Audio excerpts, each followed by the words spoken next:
Les jeudis de l'économie Radio Rythme Bleu avec le pôle entreprise du groupe Jando. À travers une approche de proximité, le pôle entreprise du groupe Jando vous garantit des solutions sur mesure, des services optimisés, de la flexibilité et une relation privilégiée. Rendez-vous à l'aérodrome de Magenta.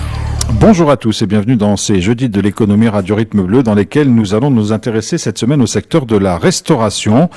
Un secteur qui lui aussi traverse les crises comme les autres secteurs. Nous allons en parler avec nos deux invités, Jean-Pierre Cuenet, le président du syndicat des hôteliers restaurateurs, et Bruno Simon, qui est le président de Burger King Nouvelle-Calédonie et Polynésie française. Bonjour à tous les deux. Bonjour. Et merci d'avoir accepté notre invitation pour parler de ce secteur. Alors, peut-être il faut commencer, Jean-Pierre Cuenet, par définir un peu le secteur de la restauration, parce qu'il est très vaste, évidemment. Il y a des entreprises multiples. C'est un secteur protéiforme, j'allais dire. Est-ce que je me trompe en disant ça ? Absolument, Jean-François. Tu ne te trompes pas. Voilà, on a un secteur, nous, ça va du snack à la petite restauration, à la restauration classique, au fast-food. La restauration, c'est vraiment très large. Et donc ici, si on veut parler de chiffres, après les chiffres qu'on a ici, ils sont souvent mélangés avec le tourisme. Voilà, les statistiques ici sont pas toujours très pointues avec l'administration, mais grosso modo, avant la crise, le tourisme et la restauration ont représenté globalement 35 milliards de francs de chiffre d'affaires. Voilà. Et aujourd'hui, au niveau de la restauration, les chiffres qu'on a au niveau de la restauration, on a une baisse de 15 ou 20%. Alors évidemment, suivant les secteurs, il y en a, c'est beaucoup plus, et d'autres qui se sauvegardent plus facilement. Enfin, ça dépend des structures, évidemment. Des structures et des emplacements, et de l'environnement. Il y en a qui ont été beaucoup plus touchés. La crise, c'est comme dans tous les secteurs. Voilà. Et donc, c'est un secteur important. C'était, avant la crise, ça représentait le secteur, l'ensemble, 5 000 à 5 500 employés, directs, sans parler des emplois indirects. Voilà. Tous nos fournisseurs, parce qu'on achète beaucoup de produits locaux, voilà, dans ce secteur-là. Et aujourd'hui, quand on va à la source de la CAFAT ou truc, on est à 3 500. Donc il y a vraiment une baisse très marquée. Alors certainement un peu plus dans le secteur de l'hôtellerie que de la restauration, parce que comme tout le monde le sait, il y a eu des secteurs de l'hôtellerie où ça a été vraiment des fermetures, ou vraiment touché pratiquement à mort, on pourrait presque dire. Voilà. Donc voilà. Alors que la restauration, c'est sûr que la restauration, c'est un secteur où les gens doivent manger tous les jours. Donc on ne connaît pas les booms comme dans certains secteurs. Et en même temps, les crises sont un peu plus amorties parce que malgré tout, on va au restaurant. Et on va pas au restaurant que pour manger. On va au restaurant parce que c'est un lieu de rencontre, c'est un lieu sociable. Voilà, on peut discuter avec les gens, convivial. Même si on a un peu de blues, on va faire un tour au restaurant. On va parler de tout ça, bien évidemment. Vous évoquiez Jean-Pierre Cuenet, vous dites avant la crise. De quelle crise vous parlez ? Est-ce que les choses étaient déjà compliquées au moment de la crise Covid ? Est-ce que ça s'est vraiment aggravé avec la période des émeutes ? En 2023, nous avions déjà la crise suite les problématiques des divers référendums. Voilà, il y avait déjà une crise, mais surtout nous avons connu la crise du Covid. On était le secteur qui était vraiment touché. Alors l'hôtellerie, carrément, nos hôtels étaient fermés. Il n'y a pas d'avion qui arrivait. Et les restaurants aussi, certains restaurants. Et les restaurants, on a eu des périodes de fermeture, carrément. Donc aujourd'hui, d'ailleurs, dans l'hôtellerie et dans la restauration, il y a beaucoup d'établissements qui finissent de payer les pré-Covid qu'ils ont fait. Voilà. Et donc là-dessus, on se ramasse la crise de 2024. 2024. Post-émeute. Donc voilà, donc on est un peu résilient et habitué à gérer les crises. Voilà. Alors, résilient et habitué à gérer les crises. Et en même temps, Bruno Simon, vous êtes les uns et les autres sur des secteurs qui sont très mouvants. Vous en êtes l'exemple, vous, puisque vous avez fermé une enseigne et vous en avez ouvert une autre. Vous étiez avant sur Quick et vous êtes passé à Burger King. Donc, ça veut dire aussi que, crise ou pas crise, c'est un monde qui doit s'adapter en permanence ? Oui, absolument. Alors, en ce qui nous concerne, on a créé l'entreprise en 2008, donc on a maintenant 18 ans d'ancienneté, ce qui est pour nous une véritable fierté. C'est une construction de l'équipe qui s'est faite effectivement avec différentes étapes et différentes périodes. Jean-Pierre parlait du Covid. Chez Burger King, le Covid, ça a été pour nous l'occasion de tourner une période économiquement difficile en un véritable challenge collectif. Ça nous a permis de beaucoup renforcer la cohésion dans l'équipe, de se mobiliser autour d'objectifs qui étaient de survivre, de faire survivre nos affaires. Et effectivement, passé le Covid, on imaginait qu'on allait être un peu plus tranquille, et c'est vrai que déjà l'économie mondiale nous a joué des tours, puisqu'il y a eu la guerre en Ukraine qui a beaucoup influencé le coût d'achat des marchandises. Qui est quelque chose qui malheureusement se répercute dans les prix de vente. Et ensuite, effectivement, les événements de 2024 qui ont eu sur la restauration 2 effets. D'abord, il y a un certain nombre de points de vente qui ont été détruits. Dans notre cas, 3. Et puis après, il y a une crise économique et de pouvoir d'achat qui est née. Et aujourd'hui, on ressent très clairement dans la fréquentation de nos établissements une réelle baisse liée au pouvoir d'achat. Et notamment en milieu de mois, on sent que les portefeuilles des ménages sont plus serrés. Donc voilà, mais toutes ces péripéties effectivement permettent de puiser dans ces ressources, pas financières, mais ces ressources humaines, puisque comme le disait Jean-Pierre, on est dans un secteur où c'est l'humain et le produit, certes, mais l'humain qui fait la différence. Alors, il y a beaucoup de choses dans ce que vous avez dit. On va revenir sur certaines d'entre elles. Juste une petite question. Vous avez signalé 3 établissements détruits pendant les émeutes. Ils sont reconstruits, ils vont être reconstruits, ils sont en cours de reconstruction. Où est-ce que vous en êtes? Alors, on en a un qui a été détruit, qui sera pas reconstruit, qui était à Dumbéa-sur-Mer. Un second qui était dans la galerie food court de Kenwin, qui sera pas reconstruit non plus, ou en tout cas pas dans un futur proche. Et Burger King Ducos, lui, a été à moitié détruit. On en a profité pour le rénover entièrement, et le restaurant a rouvert en milieu d'année dernière. Pour le reste, oui, on est impliqué dans le développement et on a envie d'ouvrir de nouveaux points de vente. C'est notre objectif. Il faut qu'on continue à se développer, à jouer notre rôle d'acteur économique, de générer de l'emploi, verser des cotisations sociales, et puis notre rôle social aussi, puisque la restauration, on propose des jobs à des gens qui n'ont pas de qualification, pas d'expérience. Et dans cette période, ça peut être très utile pour un certain nombre de personnes. Exactement. On va y revenir dans un instant. Avant ça, je reviens sur un chiffre que vous avez donné, Jean-Pierre Quenet. Vous dites qu'en gros, on est passé de 5000, un peu plus de 5000 employés dans le secteur de la restauration à quelques 3000 aujourd'hui. Comme toutes les entreprises de tous les secteurs, va se poser à un moment la question de la compétence, de se séparer d'un certain nombre de personnel parce qu'il faut réduire les effectifs. Et il y a un moment où un restaurant, quelle que soit sa taille et sa fonction, n'arrive plus à fonctionner. Oui. Donc là, vous arrivez à la fermeture. Ouais. Donc, tout le monde fait un effort pour garder son personnel, ses chefs, ses seconds. Les gens indispensables pour continuer à marcher, c'est ce qu'on fait tous, quoi. Et on est un secteur aussi, on a besoin de compétences, mais on est un secteur, on a l'habitude de former les gens en interne. Voilà, que ce soit le management en général transmet bien, on a des formations internes. Voilà, c'est un métier où ça se transmet beaucoup en interne de l'entreprise. En interne. Vous aussi, par exemple, vous formez une grande partie de votre personnel? Oui, tout le monde, ouais. À la fois, on a ce rôle de formateur et nos employés sont très demandeurs puisque c'est des compétences et des qualifications qu'on leur apporte au fil des années. Qui leur permettent aussi d'évoluer. Nos directeurs actuellement sur nos 3 points de vente, c'est des gens qui ont commencé comme équipiers, comme managers, qui ont évolué. Aujourd'hui, ils sont directeurs.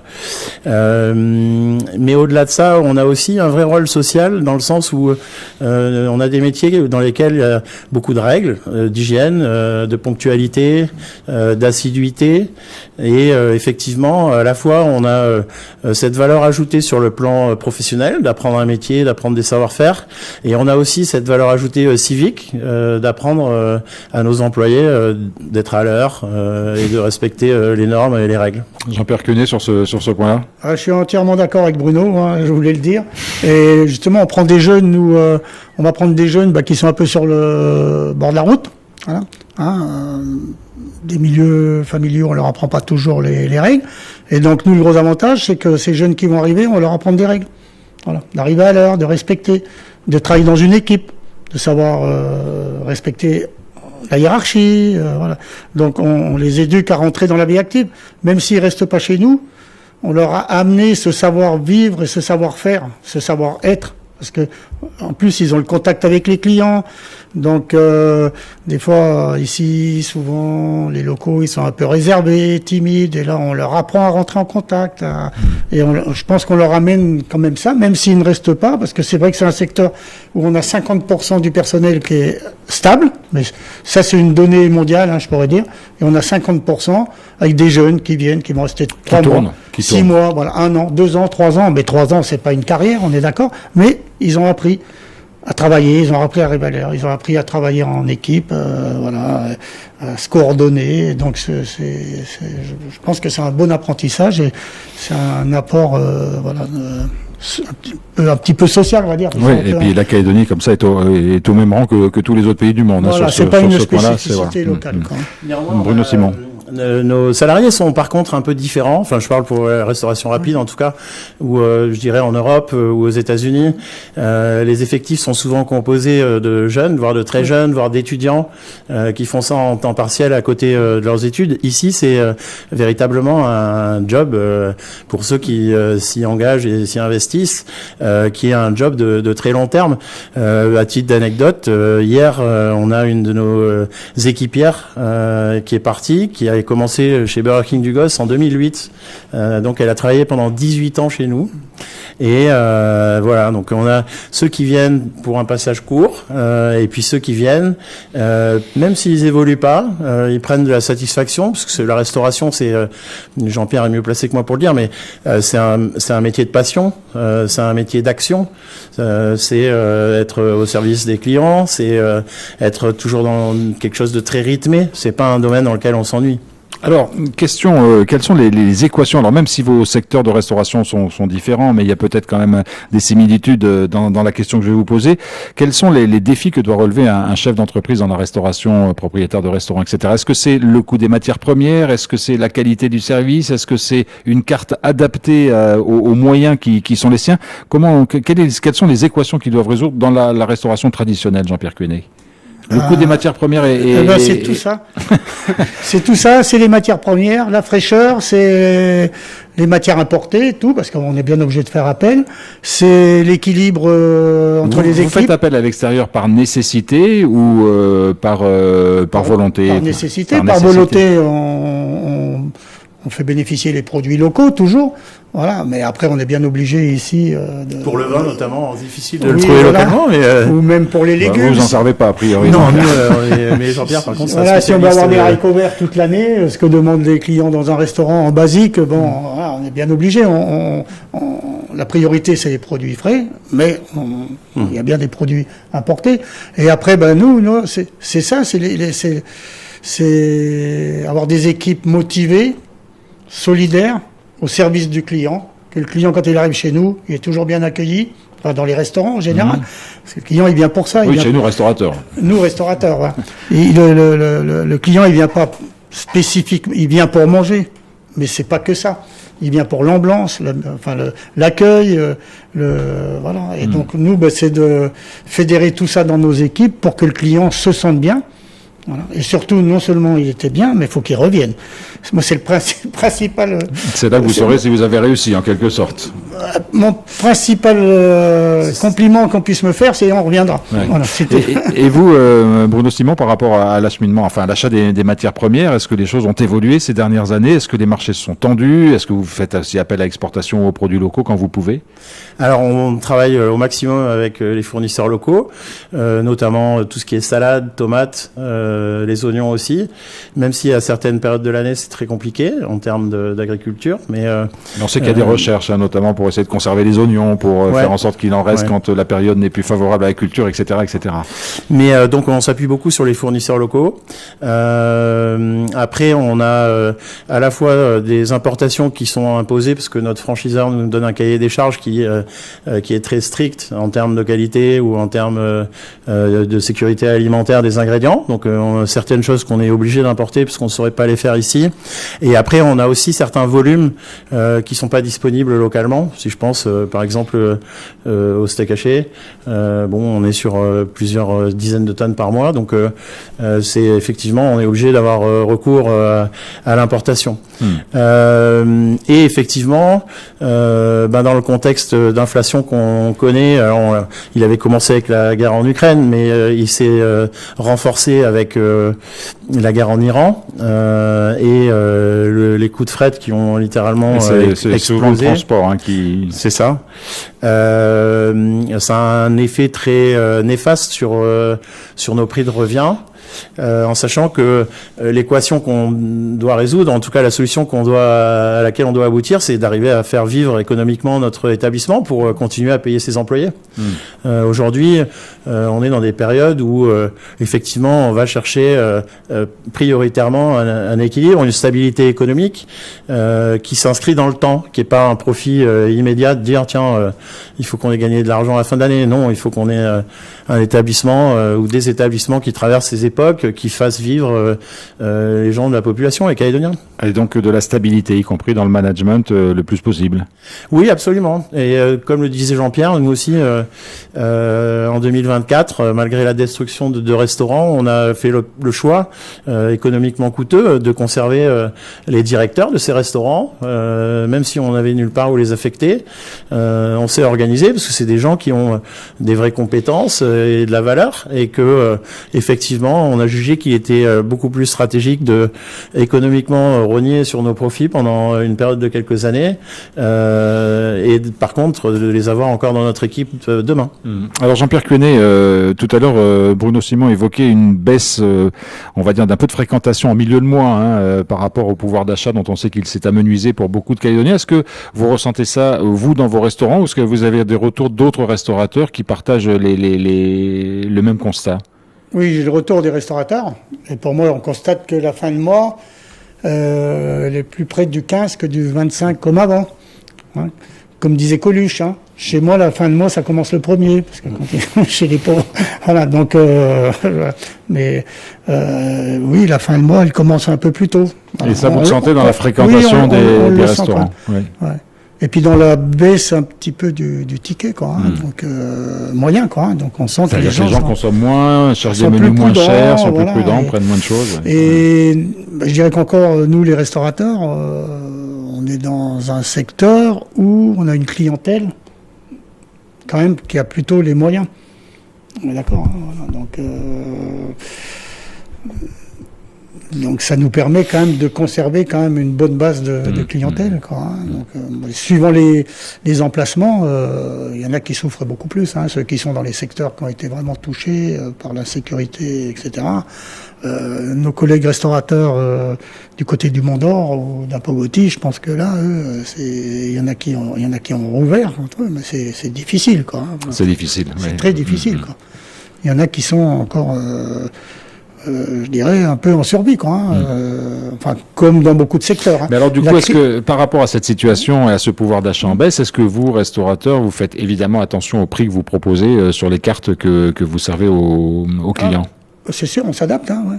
Oui, enfin, voilà, on fait Moi, dans le groupe, personnellement, j'ai mis une salade du jour et un plat du jour beaucoup moins cher pour que ce soit accessible à tout le monde, quoi. Donc, on fait des efforts dessus et voilà, et tout le monde fait la même chose, quoi. Donc, on s'adapte. Pareil dans la restauration rapide, Bruno Simon? Oui, alors on a toujours du mal à évaluer le rapport précis entre l'augmentation d'un prix et puis l'impact sur la fréquentation. C'est toujours délicat, donc on essaye d'absorber toutes les hausses de prix ou de coûts qu'on peut absorber. Malheureusement, des fois, l'équation économique fait que on doit bouger, donc on augmente un petit peu et puis on observe.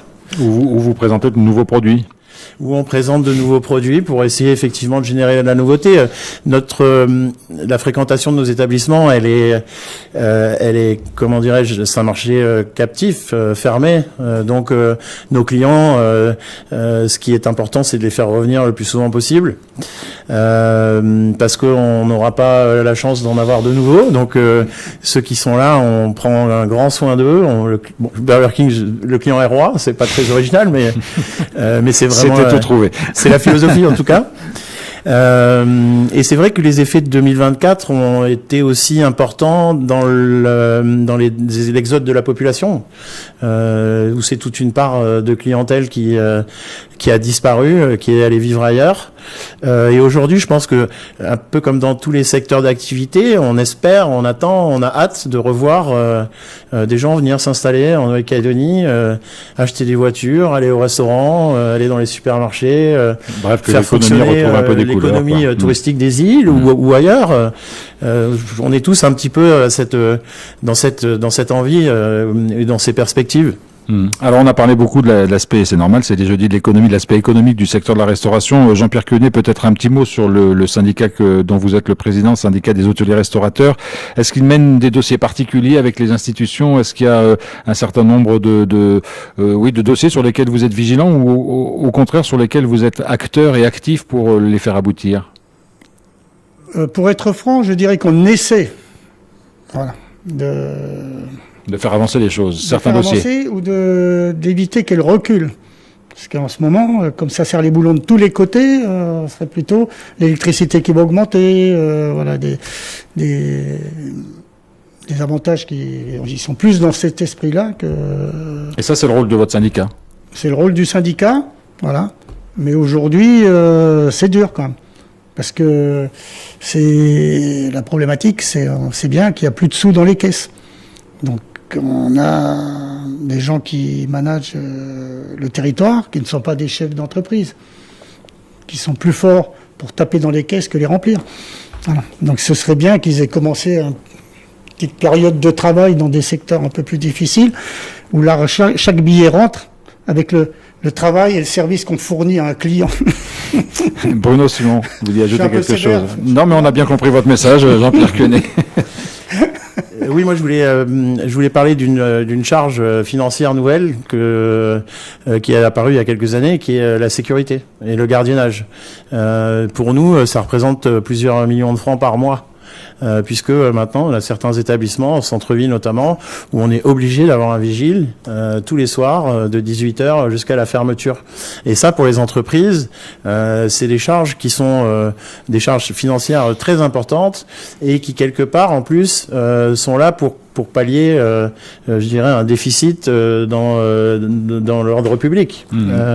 Et ça, c'est quelque chose qui, là aussi, est clairement apparu dans les dernières années. La sécurité des restaurants, c'est quelque chose sur lequel vous travaillez aussi, Jean-Pierre Quenet?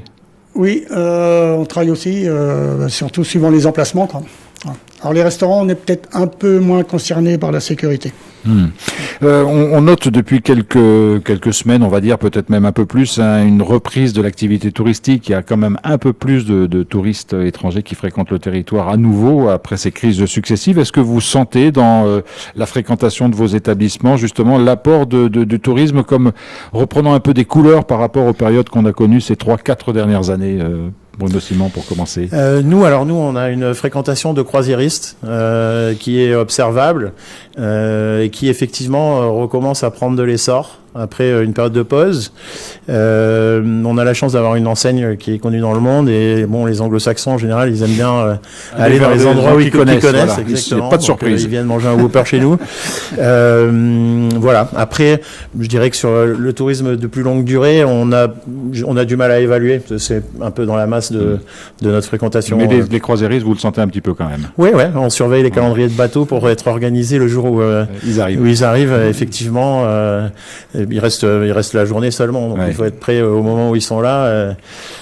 Jean-Pierre Quenet, cette reprise du tourisme, est-ce qu'elle se sent aujourd'hui encore dans les entreprises de restauration ou pas encore tout à fait? Sur les croisiéristes, on l'a ressenti. Bon, on a toujours pareil.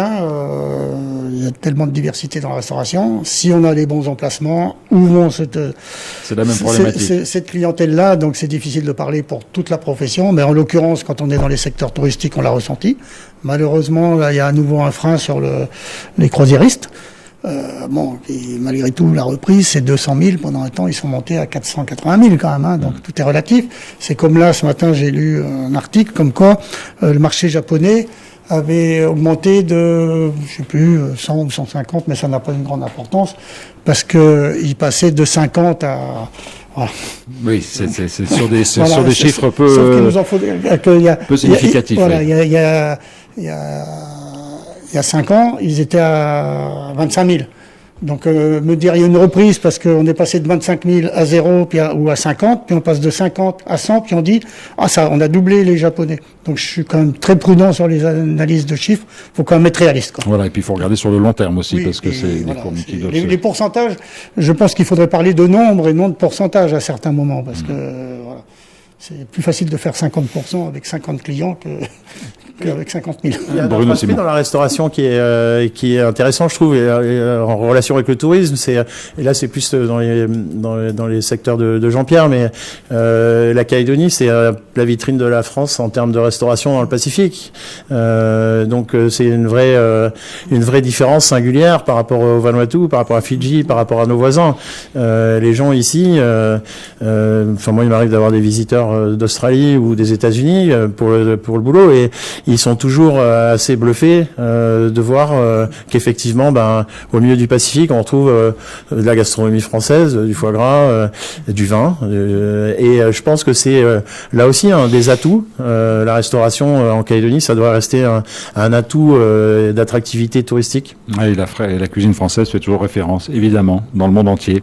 Merci beaucoup en tout cas à tous les deux d'être venus dans cette émission des Jeudis de l'économie pour faire un point sur ce secteur de la restauration qui traverse lui aussi des crises, peut-être avec un rythme un peu différent d'autres secteurs. C'était bien qu'on puisse s'y intéresser lors de cette émission qui sera évidemment disponible en réécoute pour ceux qui le souhaitent sur notre site internet dans quelques minutes. Merci à Jean-Pierre Quenet et à Bruno Simon d'y avoir participé et bel après-midi à tous. Merci beaucoup, bon après-midi. Merci Jean-François, merci RRB.